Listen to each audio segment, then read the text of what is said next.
Okay, Taylor, you ready to roll? Let's go, Daniel. Okay, awesome. Thank you, everybody, for joining us here this afternoon. My name's Danielle. I'm the Group Retirement Consultant here at Wiegers. And joined with me, I have Taylor Zito. Taylor is a account representative here at Wiegers who works with individuals throughout the whole financial planning process. And really what the goal of this presentation here today is just give you some tidbits of information about your financial situation for those of you who are under the age of 35. We welcome questions throughout the presentation. Feel free to put them in the chat throughout. And then we'll also have time at the end to address any questions, maybe on topics we didn't get to discuss in detail. So with that, I'll pass it your way, Taylor, and you can take it away. Thanks, Danielle. Good evening, everyone. Thank you for taking time out of your day and joining Danielle and myself for what we hope to be an informative conversation around the important topic of personal finance. So our topic today is money matters, building a solid foundation. And we hope you find this information to be insightful and that you're able to take pieces of information from this presentation today and apply it towards your own financial situation. Just a general disclaimer here. Hope everyone had the chance to go through it already. For those of you joining us on this call today and have already or will soon be experiencing significant changes in your lives, from graduating high school to obtaining a degree or certificate from a university or trade school, to finding employment in your current career or future career, or to buying a house or getting married, all of these events in your life can occur quickly over a span of 30 or 35 years. And you're all probably wondering why we have this picture on the screen here. So the two pictures I'm about to show you here are actually the city of Shanghai. And it's actually a time lapse over a period of 30 to 35 years. And what we were hoping to show you is just to further illustrate that things change and often at a rapid pace. But with careful planning and by being properly prepared, it will help facilitate these changes. So the first picture here was about 30 to 35 years ago. And when we look at the second picture here, this is Shanghai. That's changed quite a bit over 30 to 35 years. But there's one thing that's remained constant in these two pictures. And if anyone has noticed, it's that clock tower that's kind of right at that bottom right corner there.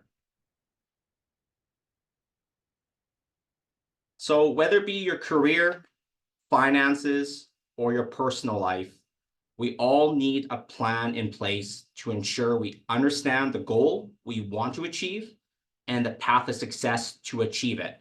So I want to share this quote today from the famous author by the name of John Beckley, where most people don't plan to fail, they just fail to plan. We just want to highlight the importance of creating a plan. Not only just creating it, but sticking to it and realizing that the benefits it can provide.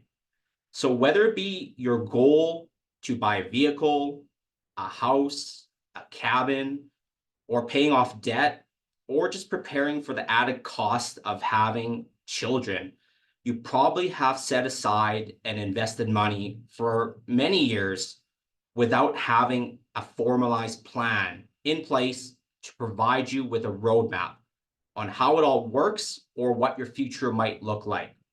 So you need a plan in place to know where you want to go, what you want to achieve, and how to get there.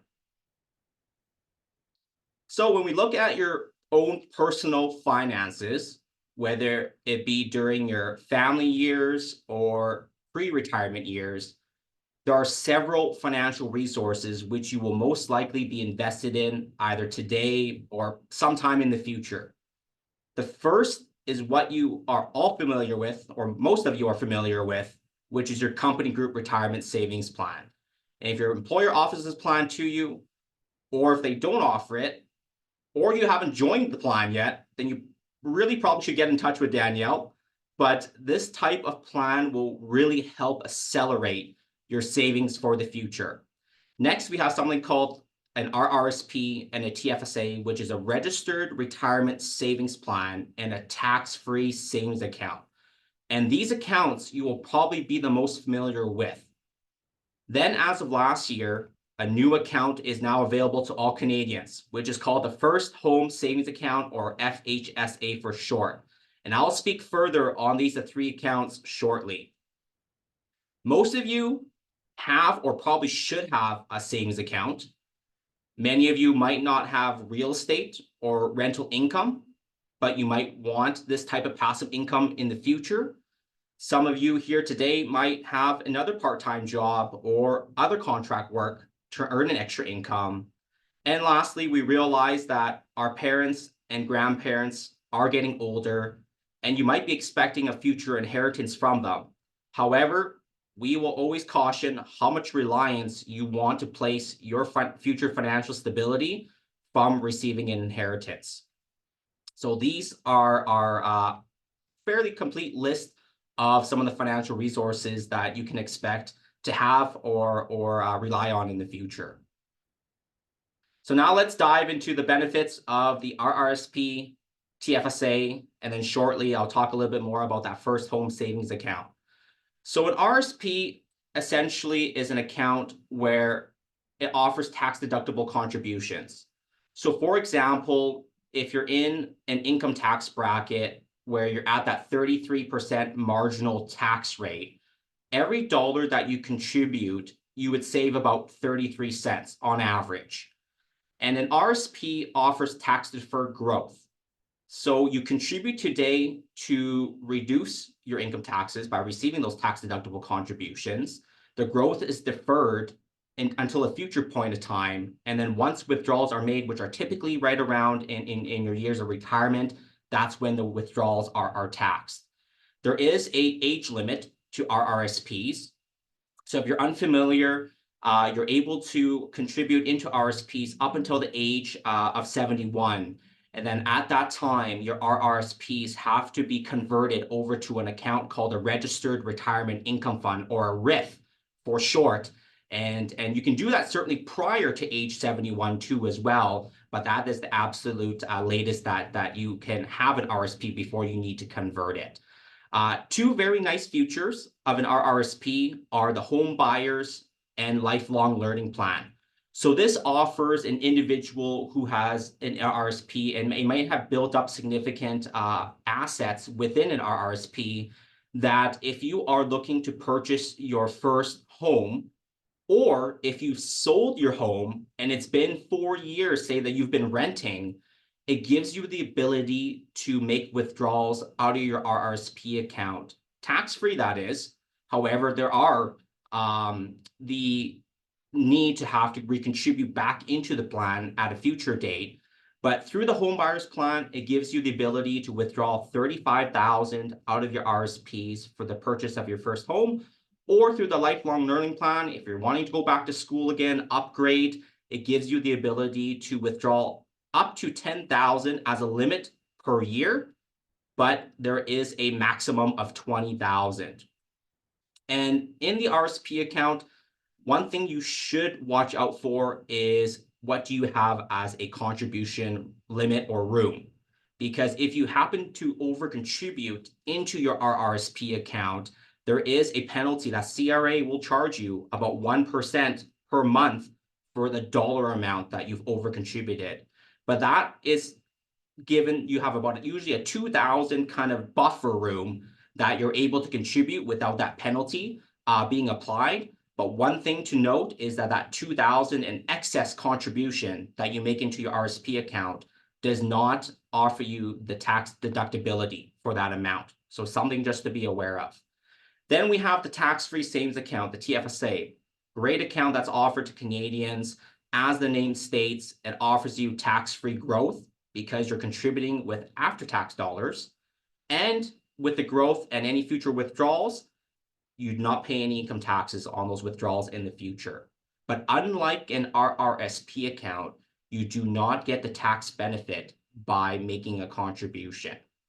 The TFSA, much like the RRSP account, offers you a carry forward of any unused room, as well as it does have the over contribution penalty too. And again, that is the 1% in the excess amount that you contribute that's applied every month. Taylor, if someone is curious what their limit is, maybe they have, multiple RSPs from different employers they've worked with over the years, or maybe they've had a group TFSA and a personal TFSA, and that amount that they've contributed kind of becomes a little bit of a vague number. Where do they go to find out what their limit is? Yeah, great question there, Danielle. The easiest way and the most up-to-date number that you're going to find is logging on through your My CRA account. If you haven't created one yet, I would strongly encourage you to do so. Essentially, every year that you file your income taxes, shortly after you would get something called a notice of assessment, and that notice assessment will provide you with an up-to-date number for your RRSP allowable contribution room. You can access that too as well through My CRA, which is such a phenomenal online access service that they offer. And then for the TFSA account, I always caution in terms of the contribution room. Typically, CRA will update your available TFSA contribution room typically towards the end of February. And then for anything that you might have contributed, say in the new year in January and February, you might just need to factor that in terms of the total available amount that they inform you of to make sure that you are not over contributing again. So now let's move into the FHSA account. This is a fairly new account, like I said, that was just made available to Canadians last year. But it's such a phenomenal account for any individual who's really looking to, again, purchase their first home, or you've sold your house and it's been 4 years and now you're looking to purchase a property again. So the FHSA offers the benefits of a RRSP account and a TFSA account. And as you can see through some of the key points here, much like an RSP, it offers tax-deductible contributions. The growth is tax-free and the withdrawals are tax-free, much like a TFSA. You do have a lifetime contribution limit, though, of $40,000, and the annual contribution limit is $8,000. But in order for you to receive that $8,000 annual contribution limit, you need to open an account first. So it's not like a tax-free savings account where once you turn 18, you start accumulating contribution room. And unlike an RRSP account, once you're 18 and working, your previous year's earned income, it's actually 18% of that amount that you can contribute into an RSP in the future year. So keep in mind that if you are looking to utilize this type of account to purchase a home, you need to make sure you open it today so that you have that $8,000 annual contribution limit. And let's just say over the next couple of years, you will continue to accumulate that $8,000 available room. So a very key point to keep in mind, everyone. And that leads to my next point, which is you have the ability to carry forward any unused room. So now that we've covered off the different type of financial resources, these type of resources also need to be considered when you conduct your financial analysis. So a financial analysis will often be conducted in order to track and assess the achievement of some type of future goal. So this often includes establishing a budget, and I'll further touch on budgeting later in our presentation here. Again, assessing what financial resources are available to assist you in achieving your goal, or what financial resources you will need in order to achieve your goal. So we also need to consider the impact of inflation that it can have on your goal, and what growth do you need to see on your investments in order to achieve your goal. And all 4 of these factors are equally important. So some of you may have heard that it takes 21 days to form a habit. For me personally, I believe this is true. Creating a better financial future involves creating good habits. So habits which are new, reinforcing, positive, and healthy. So I often tell my clients that you should focus on paying yourself first. And really what I mean by that is when you receive your paycheck, you should be directing some of these funds towards your investments or savings first, and the remaining amount should then be used to pay for all your other expenses. So we are often creatures of habits, but your habits that you form today will determine your future. So those of you on this call today who currently have any debt or have obtained a mortgage recently will understand how the higher interest rate environment that we're in currently have really increased the cost to take on debt, and how that directly has impacted the amount of cash remaining after every paycheck. So this chart here just further highlights the impact that higher interest rates have had on Canadians, as household debt is at its probably highest that it's been for a very long time. And for those of you who have mortgages or had to renew your mortgage over the last year or so, or if you've obtained a mortgage in the last year, you'll probably understand what I'm saying. And you'll understand that this blue line here that you see, which highlights how much the cost of servicing just interest on a mortgage has increased. And as you all see, that line has sharp increase upwards. So given this, how do we handle debt? Try to pay off debt sooner and become mortgage or debt free sooner. And oftentimes the simple answer is just creating and rebalancing your budget. So once we have debt, our attention often should probably be turning to how we should start paying off this debt. And as I previously mentioned, household debt is on the rise, and the main cause can be attributed to credit cards, which we all probably should have, right? Higher interest rates on mortgages and loans. So if you find it's harder to pay your monthly expenses, a real good starting point is to create a budget. And budgeting really is simply just balancing your expenses against your income. And for those who have never completed a budget before, it's a very eye-opening process. And many may not realize that you probably might be spending more than what you're earning. And that's not a good thing. So, and that's when you really put yourself into a situation where your debt can really start spiraling and getting out of control. So your budget is supposed to highlight where you are currently spending your money. So are there areas that you can identify which you can cut back on? What expenses that when you're looking at it, those are more needs versus wants? And really, once you start seeing the whole picture, it makes it easier to identify certain areas where you become a little bit more aware of where you are spending your money, if you're able to cut back on some of those expenses, and just be able to kind of redirect that to maybe other areas. And that could be areas such as further reducing your debt or further building your savings.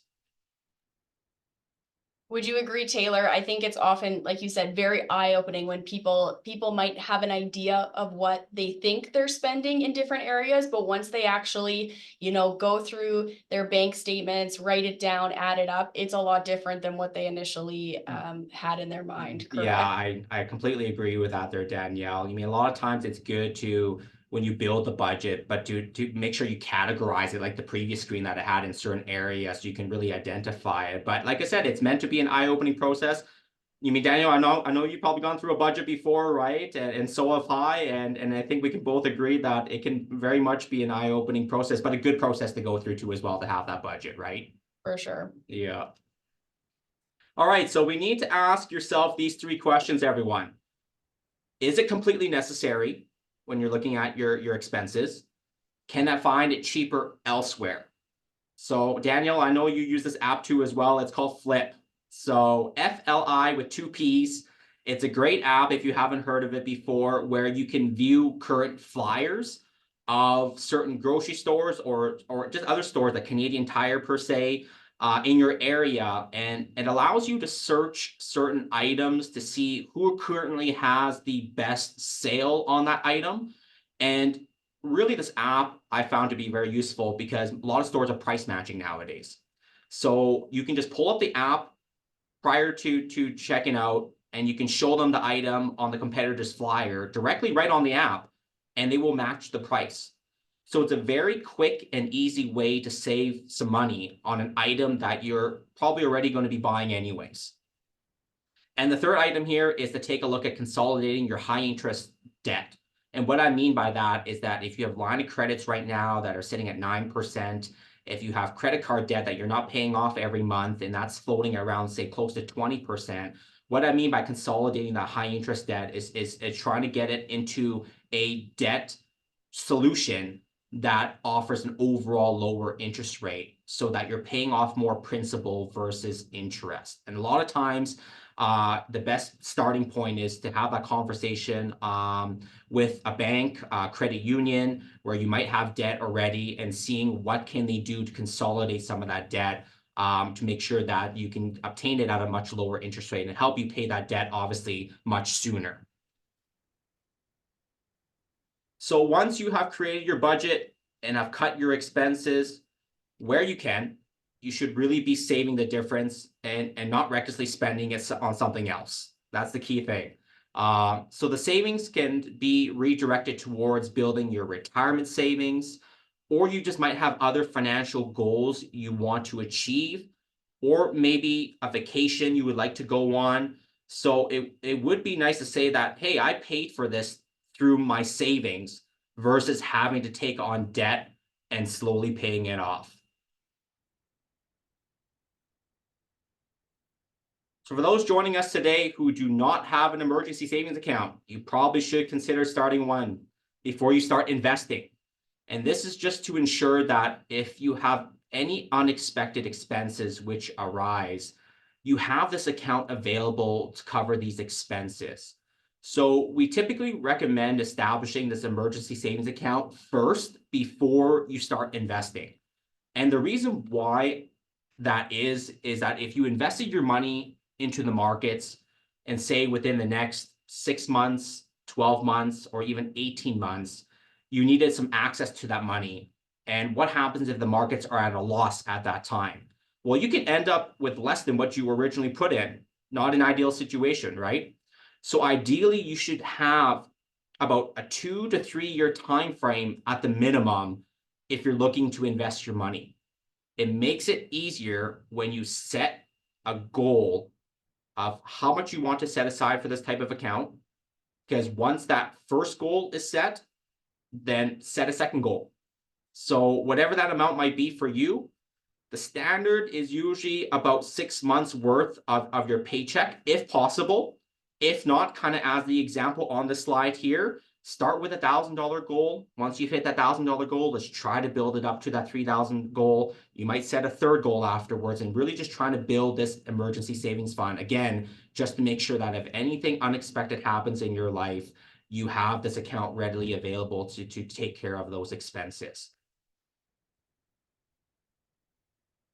All right, so now let's shift our conversation to protecting you and your family and really achieving this through our discussion today around insurance. So there's 3 different types of personal insurance coverages you want to consider obtaining, really in order to protect yourself, your family, and your ability to earn an income. So the first is life insurance. And life insurance can serve many purposes, as it can help to cover funeral expenses, any existing debts.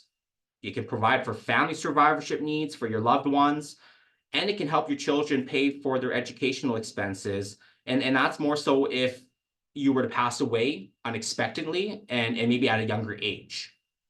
So I have my clients go through an exercise called a needs analysis, which takes all of those items into consideration where you would require coverage today.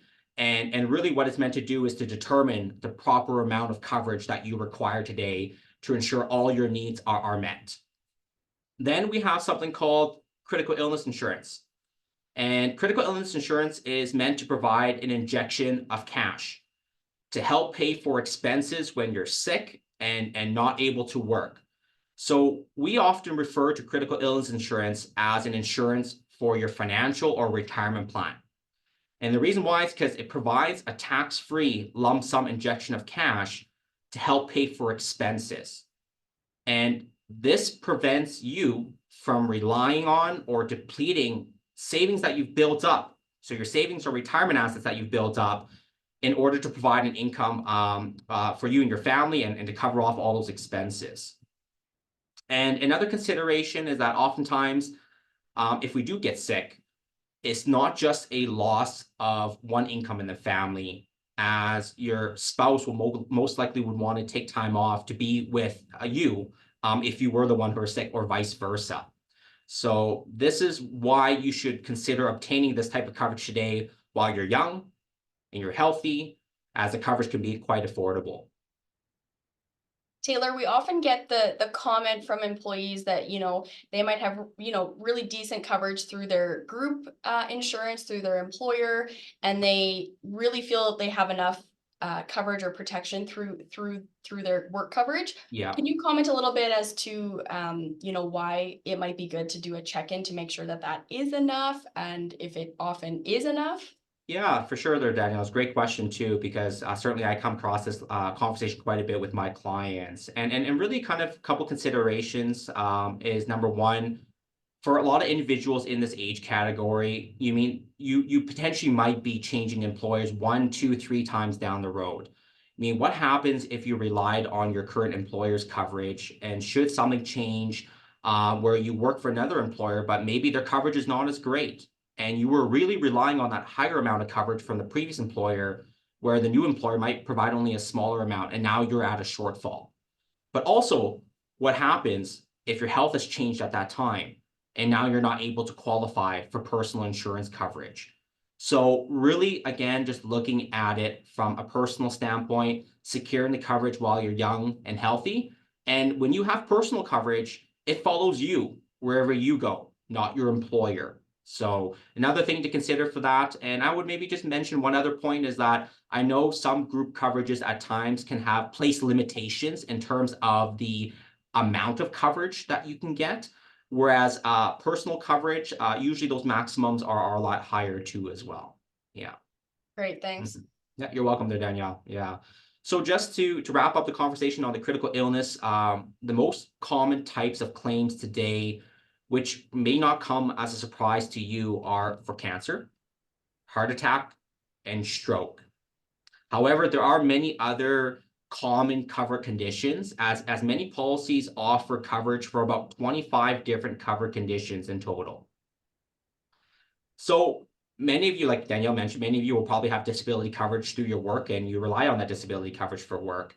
But I would, again, just caution on relying on this type of coverage, as there are some limitations to group coverage. So depending on your occupation, your income, you might want to look at securing a personal policy, which provides a better overall comprehensive coverage. So typically, if you're a higher income earner or a professional, we would often recommend securing a personal disability insurance policy just to kind of supplement your group disability insurance coverage.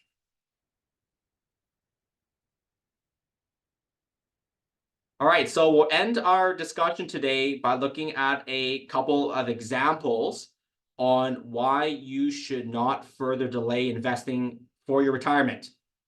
So in this example here, we are looking at a retirement goal of $500,000. And contributions are made on a monthly basis.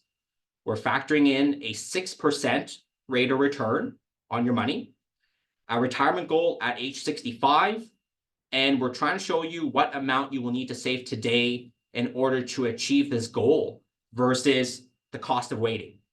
So here we have an individual who's 20 years old. In order to reach that retirement goal of $500,000 with a 6% rate of return and shooting for retirement at age 65, that 20-year-old individual today will need to contribute $191 per month to achieve this goal. If you start this 10 years later and you're 30 years old, that amount increases up to $364. If you were to procrastinate a little bit further and you wait until your 40s, that jumps up to $740. And then we can look at the other two scenarios, but you can see that those numbers astronomically increase the longer that you decide to wait. So in this next example here, everyone, we're showing a scenario between a younger individual versus an older individual, slightly older individual, I would say, and further highlighting the cost of waiting to invest into your future. So the younger individual and the older individual here in this scenario is 25 and 40 years old. Each have an initial investment of $1,000. They're contributing $250 regularly on a monthly basis. Both have the same goal of trying to retire at age 65. And obviously, the younger individual who's 25 will have 40 years of investment growth, and the older individual will have 25. With a fairly conservative rate of return of 5%, you can see that the difference between the two is about $237,474. So again, if anything I'm trying to highlight in these examples, everyone, is do not wait to save for your future. Start today, because time value of money and time in the market will be your best friend. So hopefully everyone here today has been able to take away at least one piece of information where you can apply this towards your own financial situation. Daniel, I believe we will now open it up for questions, right? And now is the time, guys, to get some free financial advice. So please ask us some questions here. For sure. We do have a couple that have come in already. Yep. One is in regards to the FHSA plan. And the Yes. question is the carry over room capped for the FHSA program? Yeah, that is correct. So you do, so unlike a tax-free or an RSP, for the FHSA, you do have that 1 year kind of grace period, I guess. So if you opened up the account today and by the end of next year you didn't contribute this year's 8,000 worth of contribution, you will actually lose out on that contribution room going forward. So that's a great question. So really, you mean, I know 8,000 could be quite a bit to contribute per year, but like I said, just start it up just to have that 8,000, or wait until you have enough savings built up where you're going to direct that into the FHSA, so that you may not lose out on that 8,000 of contribution. But great question, and yes, you just got to be careful with that. Okay, great. One more on the FHSA plan. Are you able to access that program as well as the first-time homebuyers program if you're, in that position where you're buying your first house? As of the budget legislation I'll just put out, yes, there's no restrictions. So you could have your TFSAs, you can have your FHSAs, and you can have your first-time homebuyers plan through your RSPs and access it through all of that. But I would typically suggest, if that savings is directed towards your home, use the FHSA first, and then maybe use up your TFSA first before you might look at that home buyers plan. Just because of the fact that, keep in mind, if you do withdraw money out of that first time home buyers plan, there is the obligation to have to recontribute back into that plan. And if you don't recontribute back into it, that income will be included as taxable income going forward. So just something to keep in mind. Right. Okay, great. Another question here. So I know oftentimes, there's a lot of lingo out there that you need 2 million to retire, and that by the time, 30-year-olds are 65, it's going to be a whole different number. Is there a ideal amount that, we should be striving to have saved up by the time we want to retire? Is there a number?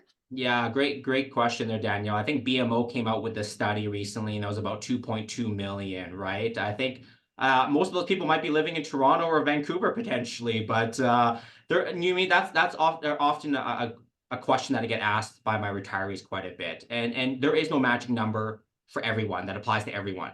And the reason why I say that is because everyone has a different idea of what their retirement looks like, how much they're planning on spending, things that they're going to do, life, family dynamics. So really, it's about being proactive, creating that retirement plan with your advisor, updating it as you get closer to retirement too.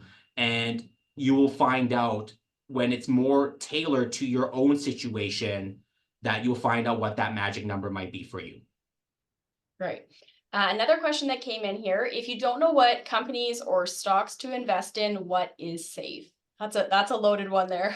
Yeah, that's a lot to consider. You can look at a couple different baskets of investments and what is safe and what is not safe per se.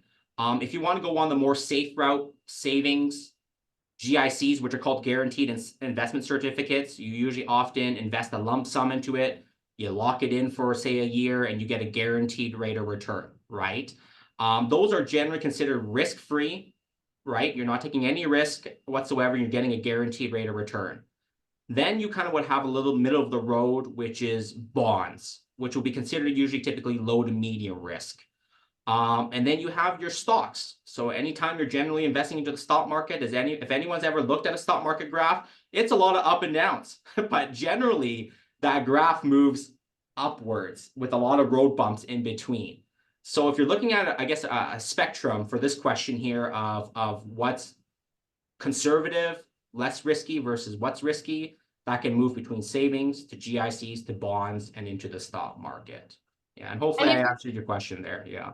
Yeah, and if you're unsure, even if we look at the group plan side, first thing, always make sure you're having a conversation with somebody. If you're kind of, green to investing and you don't know what you should be looking at, it's always good to talk to somebody who, can kind of point you in the right direction. So if you're unsure about where to begin, if it's somebody at the bank that you're dealing with, or an advisor you're dealing with, or somebody who you'd have access to through your group plan, make sure you have those conversations with a professional as well. Yeah, that's a great point, Danielle. You mean always speak to a professional, because there's so many other things to consider sometimes, like what's your objective, what's your time frame, right? For some of this money that you're maybe wanting to take, or you're wanting to invest, or what's the ultimate goal too as well, right? So a lot of things to consider, let's just say. Yeah. Right, and one person's conservative might not be the same, someone else might not see conservative as the exact same way. So yeah, really evaluating everybody individually. Great. That wraps up the questions that we had come in after the presentation here. Just for everybody's knowledge, there will be a survey that comes out tomorrow, as well as the replay link. So if you want to, if you had to step out for part of it, you're able to rewatch the session with Taylor and I here this afternoon. And as always, here at Wiegers, we're here to help our group retirement and benefits clients. So if you have any questions that you want to point our way, we're happy to assist. Thank you, everyone. Have a great evening. Thanks for joining us. Take care.